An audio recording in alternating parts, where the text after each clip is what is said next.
Hello my friends and welcome to another video.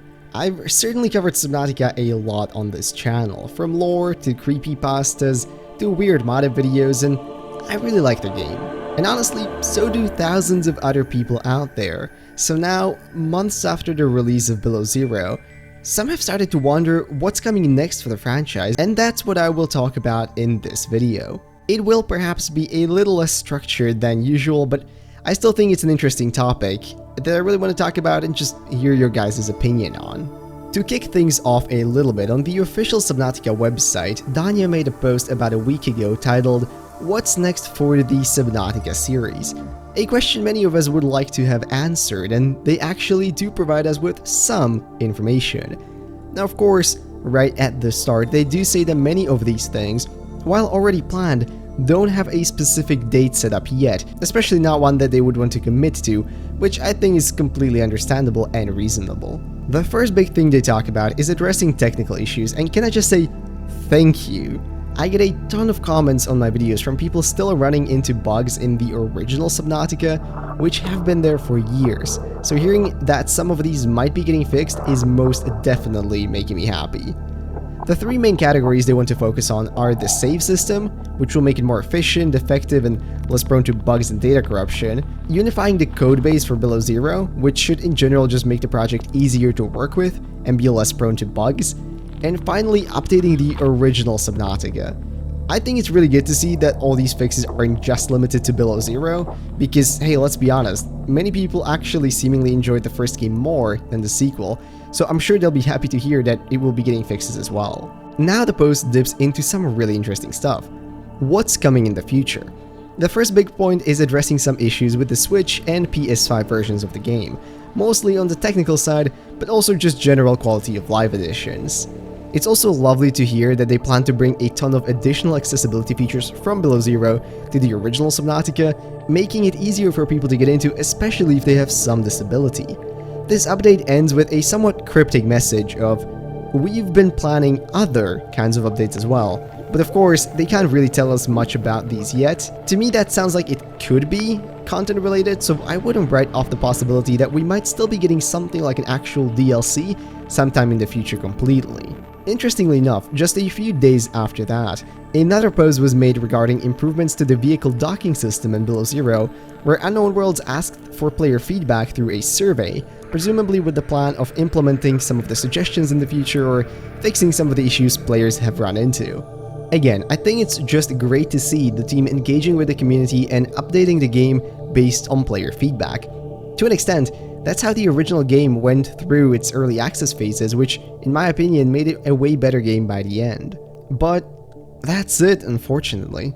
The update doesn't specify anything more about potential future projects or other content that we should be on the lookout for, which is where I kind of want to talk about my opinion on the matter.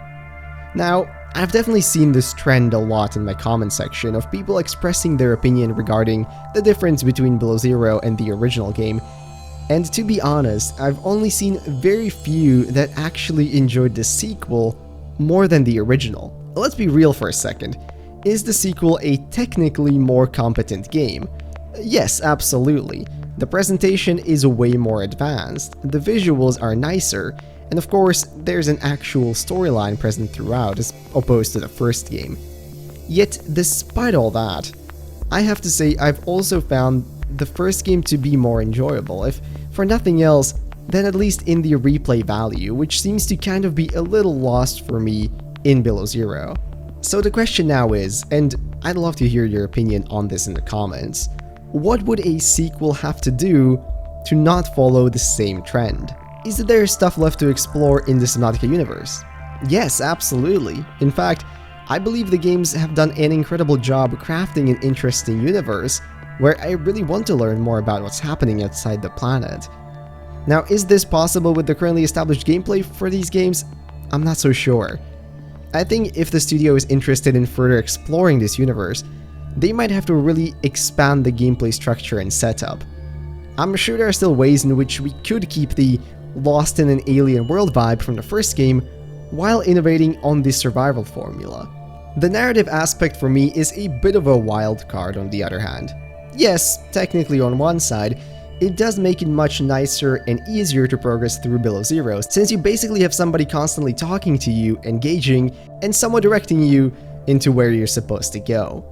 Now, on the other hand, there was just something about being dumped into this completely alien, new, and strange world in the first game, with little to no direction and an impending threat of death from the bacterium, that just made it easier to roleplay and kind of get lost in the world without the constant interruption.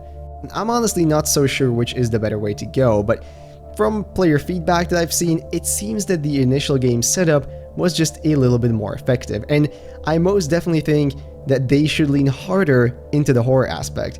It's a huge drive for a lot of people. You know, like I mentioned in my Reddit review video, I think it's some sort of masochism, but people just really enjoy being scared and exploring this world full of horrifying monsters. So I think if they can kind of touch up on that more in any potential future games, if they want to explore this universe more, that would probably do them a lot of good. But anyway, that's just my opinion, and you know, I'm sure whatever they do next, it will probably be awesome. So that brings us to the end of the video, and I really hope you enjoyed.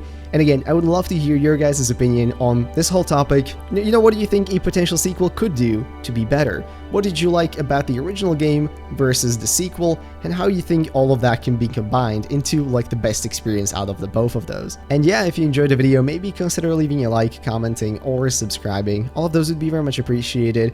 And with that, I'm gonna wish you all a beautiful rest of the day, and I'll see you all in whatever next video I make. Bye bye.